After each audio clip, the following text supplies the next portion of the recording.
श्रीमन नारायण भगवान, अब बिल्कुल प्रारंभ से सुनिए, वही श्रीमन नारायण साक्षात श्री कृष्ण रूप में प्रकट हुए। उन्हीं श्री कृष्ण की तीन प्रधान शक्तियां हैं।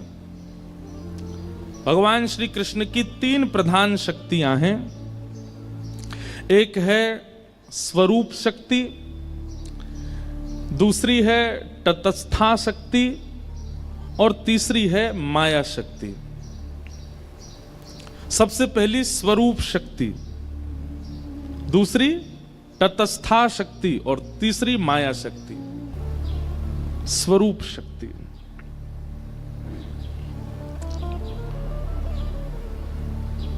जहां स्वरूप में नाम, रूप, लीला और धाम चारों आते हैं।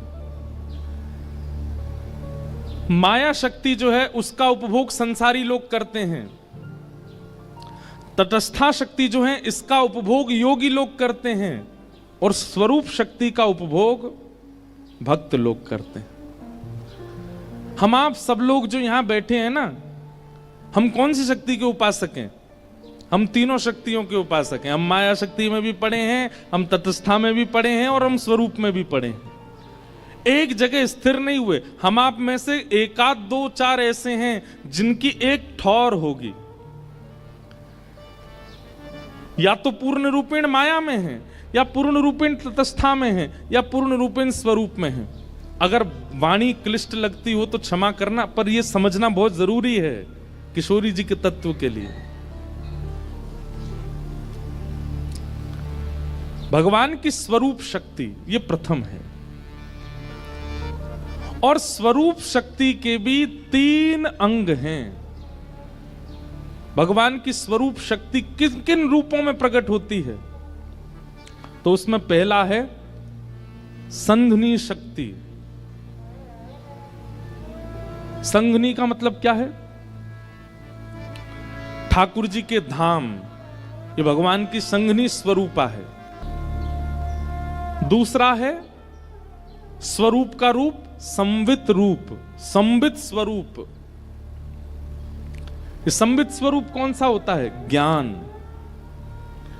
कई बार आप धाम नहीं जाते, कई बार आप ठाकुर जी का प्रत्यक्ष दर्शन नहीं करते, लेकिन कथा में सुनाया गया जो ज्ञान है उस ज्ञान से ही आपको ठाकुर जी का अनुभव होने लग जाता है।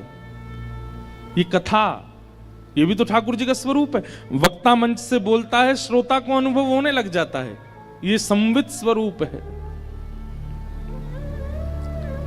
और तीसरा स्वरूप है आह्लादनी स्वरूप, आह्लादनी शक्ति।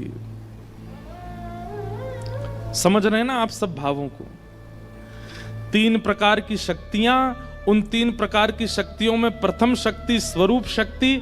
उस स्वरूप शक्ति के तीन अंग हैं, संघनी, संवित और आह्लादनी।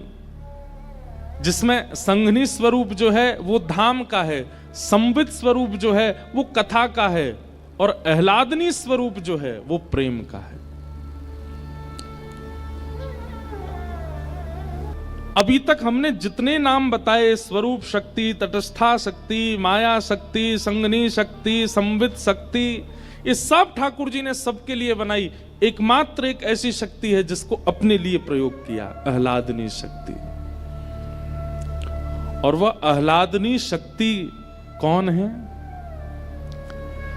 श्री कृष्ण का धाम संघनी शक्ति है, श्री कृष्ण का ज्ञान संवित शक्ति है, और श्री कृष्ण के भीतर उत्पन्न होने वाला आनंद, प्रेम, उन्माद, उत्साह, वो आह्लादनी शक्ति श्री राधा रानी, श्री किशोरी जी।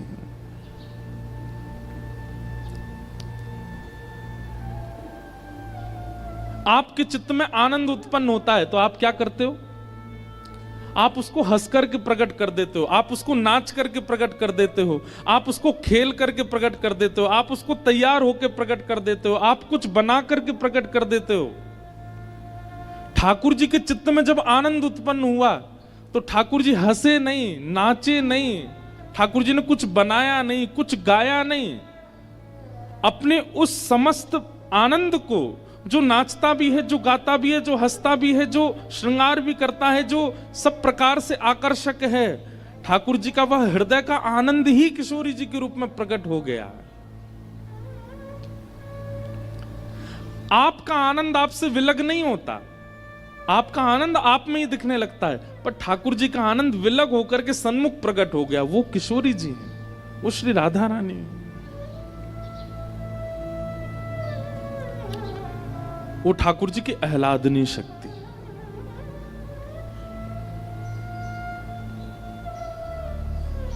जब प्रेम प्रकट हुआ श्री कृष्ण के चित्त में, तो निकुंज में बैठे हुए श्री श्याम सुंदर मन में विचार करने लगे, अब इस प्रेम को कैसे व्यक्त करूं? अरे परब्रह्म तो एकांत रहते हैं ना, परब्रह्म के साथ सब कोई नहीं है, वो तो एकम है। तब एकम ठाकुर जी के चित्त में जब प्रहलाद आनंद का वह उन्माद उत्पन्न हुआ, तब श्री ठाकुर जी ने मन में विचार किया, इसको व्यक्त कैसे करूं, इसको प्रकट कैसे करूं। ठाकुर जी का विचार होता है और क्रियाएं होती चली जाती हैं। हमारी तरह ठाकुर जी को कर्म करना नहीं पड़ता, ठाकुर जी जो सोचते हैं वो हो जाता है। जैसे ठाकुर जी के चित्त में प्रेम उन्माद और आह्लाद उत्पन्न हुआ, वही प्रेम उन्माद आह्लाद तप्त कांचन गौरांगी श्री राधे वृंदावनेश्वरी, कंचन जैसा गौर वर्ण, मृग जैसे नेत्र, मधुर मुस्कान, सुंदर अलकावली, अद्भुत श्रृंगार स्वरूप, और यह सब धारण करके जो श्री कृष्ण एक आनंद की स्थिति में जो जो व्यक्ति करता है, वह सारे भावों को अपने अंदर समेट करके श्री किशोरी जी का स्वरूप प्रकट हो गया ठाकुर जी के सन्मुख।